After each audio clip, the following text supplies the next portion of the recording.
Hello everyone, I'm Sharon Dudley-Brown and I'm assistant professor at Johns Hopkins University and a nurse practitioner in our Inflammatory Bowel Disease Center. My systematic review is titled Effective Strategies for Smoking Cessation in People with Crohn's Disease. And I'm going to discuss in the next few minutes why this is an important topic and an important topic to GI nurses. In short, smoking cessation should be considered as primary therapy for people with Crohn's disease who smoke, meaning that if you have Crohn's and smoke, you are more resistant to medical therapy and you're more likely to go to surgery earlier than those patients with Crohn's who do not smoke. I became interested in this topic both as a perspective from a clinician, as I've been an NP for 25 years, but also as my perspective as a researcher. As a clinician in my work with patients with Crohn's and colitis, I see people with Crohn's who smoke and who indeed have a more difficult course. And I was so interested in this topic that a few years ago I started a research study on the use of the internet to aid smoking cessation in Crohn's patients.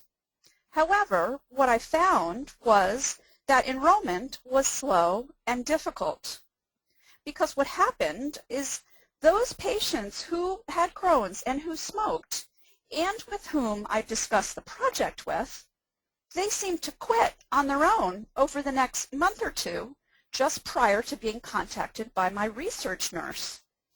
So just with my suggestion and discussion on the topic of the need for smoking cessation prior to enrolling in the study, they actually were able to quit.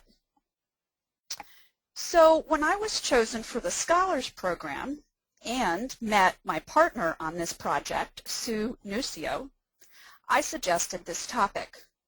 What we do know is that smoking cessation is very important in the management of the disease. But what we don't know is the most effective strategy or strategies to get those people to quit. So this systematic review aims to provide us answers as to what are the most effective strategy or strategies to help people with Crohn's disease quit smoking and therefore improve their outcomes. And the relevance to nursing is that most smoking cessation programs worldwide are run and managed by nurses. Thank you for your attention.